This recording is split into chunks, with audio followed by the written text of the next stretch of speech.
To have you here today because today is a very special day with a special guest that is waiting in the green room who is going to come on and we are going to have an awesome conversation. If you have questions for her, by all means, put them in the chat box. I have learned yesterday that there is a delay on LinkedIn. If you want to watch live, go to YouTube. It's in real time and it's a few second delay on Facebook. So the topic today, well, knowing Larissa and I, it could go anywhere around the resilience piece. But specifically, the reason why I brought Larissa in is because of screens. And I want to understand what it's doing to our brain. And now I didn't tell her this story. So I'm going to tell you the story and Larissa the story at the same time. I am starting to feel like my eyes and like behind my eyes and part of my brain hurts. I'm like, Yes. if I have to look at my phone one more second and I'll try to hold it away and I'm pulling, and it's like I have a thumb routine. I don't know if anybody else has this. It's like I put the thing on and then I go to this and this and this and this, right? Like Yeah. every time. And it's just like I got to retrain my brain. But the other night, I'm like, what would Larissa do? And she would tell me to leave it out of my room. And so I did. So I have been putting it outside, off in my office, not in my bedroom.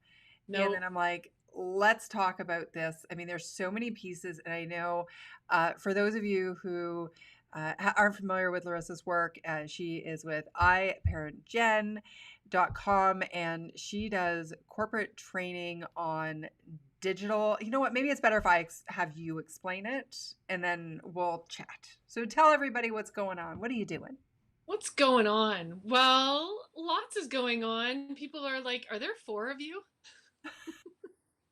I'm like, no, it's just me. You see, like scrambling from one thing to another. Um, no, what I do is I've taken my parenting cell phone balancing business, iparentgen.com, and I've been working with Screentimeclinic, Nicole, in San Diego, and we have written training courses all about digital wellness and digital habits.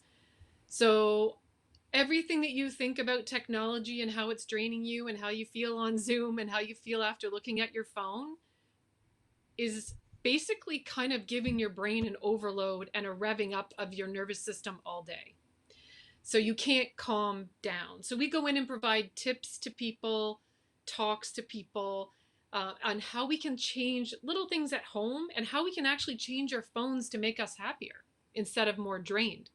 So is this, so it's chemical or is it chemical or is Yeah, it, what is it? Is it's it, just it's actually it comes down to biochemistry and science. It's the human anatomy.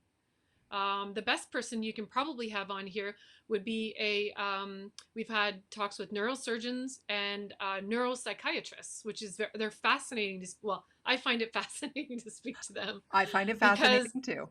yes, part of the Dr. John Hutton out of Cleveland Hospital is MRIing children's brains. And he is finding that the children who have more than 2 hours of, what did he call it? Video watching time, like just watching, just like looking through videos. YouTube is basically sort of dumbing down and not using the linguistic part of the brain or the working part of the brain that we use constantly when we talk or when we are getting or listening or engaging. So he's finding it's not working. It's gray matter. And this is in children under 6. So So he's predicting earlier dementia in people. yeah. So what is that part of the brain you can wake up? Like when the brain You gets, can when you start talking and we start engaging and we start moving and we start actually going back to paper and pen. It still works the same linguistic pathways, but really speaking, we're social creatures. I think pandemic has shown that we're social people and we need to connect and we need to see someone's eyes. Like I couldn't even imagine doing online learning as a teacher because if I can't see the feedback, right? I can't see their little lights of their eyes going, I get that. I get, no, you can't see anything. Right, and they can't see your eyes because when you're looking in the camera, you're not seeing the other person. Like it's a very weird, like I always put the person I'm talking to like right under the camera to try to give the optical illusion as best I can. But it's hard Yeah. to like it just doesn't physically work. Like to see people and No, look in the no, eye. no. So what like what do we do? Because I also feel like I actually cut my thumb the other day. The slight, yeah, didn't go for stitches. Probably should have. Uh, Yeah. and I'm like, it's probably the biggest blessing because I can't text with this phone with my right Yeah. hand. So it's harder to. Well, there's little things that we can do to set up our day so that we're not glued to our phones and make our Okay. days more productive. So I would first, I would first start off usually with the corporate employees and I'd say, you know, what is your routine? Let's look at your routine. Let's write it down. How often do you think you go on your phone? And usually it's almost 70 times by 3 p.m. Just checking phones. Yeah. So I don't know how they can be productive. Like I have to put it away, turn it off, face down. And you always want to remember that. Turn it off. Yeah. Set a timer for when you actually want to look at social media. So if I'm on Facebook and I'm posting something, I actually use Canva. So I'm actually not on Facebook. So I like using something because I don't want to see it. I don't want to go on. I don't want to go down the rabbit hole. But if I'm actually on for me, I put on a 2-minute timer because once you're done scrolling for the first 30, social media is repeated. You'll start to see things repetitively occurring and then you know you're done, you're through. So unless I have notifications or someone's trying to get a hold of me or something, you just look at your notifications and hop off because the world is not going to dramatically change in 3 minutes and then the next 3 minutes. 5 hours? Maybe, but Right. no. Well, and I'm such a huge believer. One of the big things in my book is around doing focus work sessions, right? And so that's part of turning off the phone. And so I guess I'm doing that already. We've got a couple Yeah. comments here. Let's bring people in Yeah. to the conversation. I got to So, read this. I have to put my glasses no, on. I'll read it out loud. Dan has said, true dad, about teachers. My wife is a teacher and I know the challenges she's faced. Yeah, I can't even imagine. I've got some friends who are teachers, and I'm like, just let me buy the drinks. Teachers are struggling with the phones in the classroom. And this year, many children were playing games, playing Fortnite, texting each other all while they were supposed to be paying attention to the teachers. So when a child is left to their own devices, literally coin the term, they are left to their own devices and not paying attention to the teacher. Maybe 35% of a class is paying attention at home online, but they're just sitting there texting and having fun. Oh my gosh. Yeah. I There'll be a can't imagine. gap. There'll be a big gap in what we see in I think in the testing from kids for the next year, and we'll see a big gap, but the kids can catch up quick. They So, really, but it's really can. interesting because will we blame that gap on the fact that it was COVID teaching as opposed to the devices?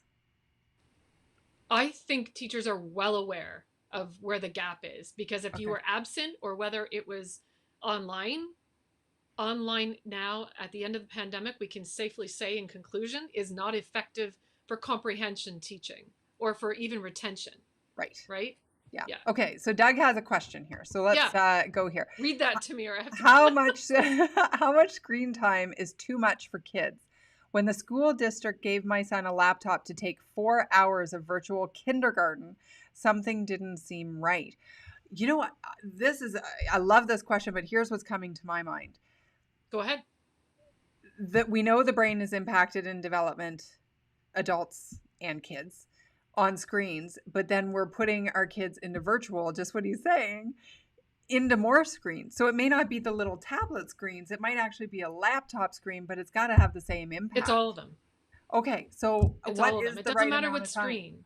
Under the Canadian Pediatric Task Force actually put out its guidelines several years ago, and now I think it's even altered since then. I'd have to go back and look, but under 6 is actually no screen time.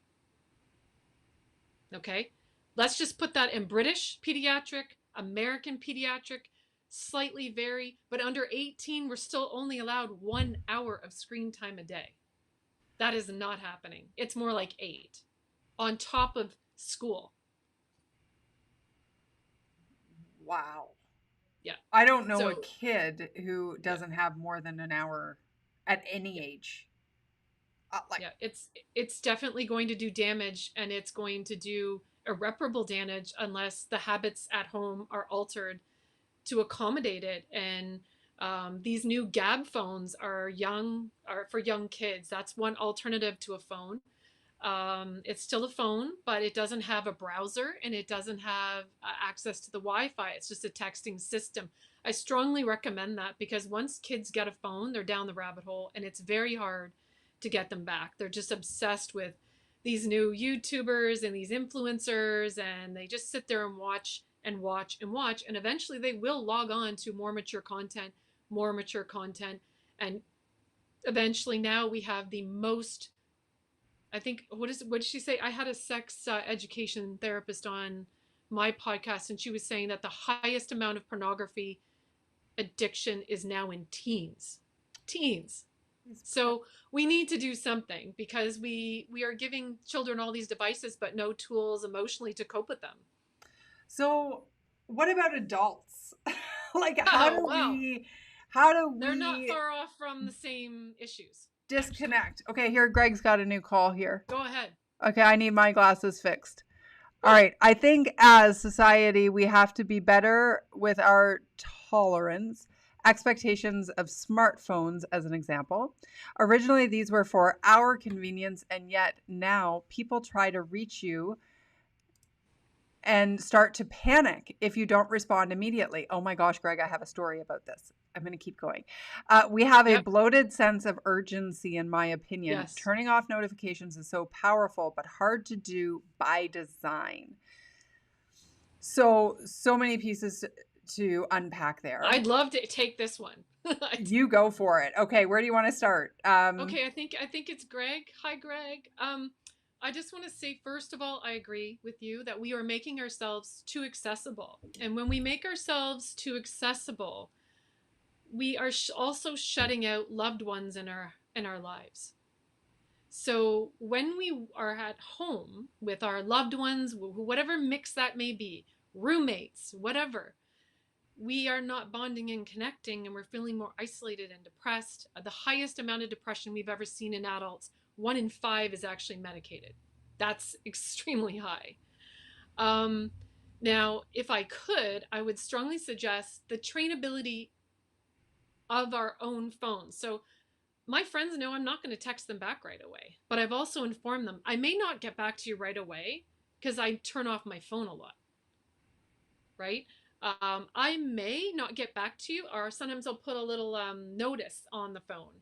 I'm away for the week. I'll put a notice on email. Sorry, I'm away on vacation. I'll get back to you when I'm back, because I want people to know that, I do want to listen to what they have to say, but I want to be in the mindset in my space ready to hear what we have for work. If it's social, that's different. I want it on my time still. So, like, wouldn't it be great to have a text function? Like, I know the red Huge. delivering, like, a text function that's like, you know what, I'm focused right now. Like, I know there are different, uh, you can put that on Yeah. WhatsApp or whatever, but not Yeah. everybody uses that. It needs to have more functionality to work for your schedule. If there was a functional point of operation where I could say, I'm off today on my phone from 1 to 4, which typically I write every afternoon from 1 to 4. In the mornings, I'm on calls from 9 to 11. So I'd like to block that and say, I'll get to your texts here and there. And then socially, I'm off. I don't really I want time with my kids between 7 and 9. So if you can reach me any other times in there, I can get back. But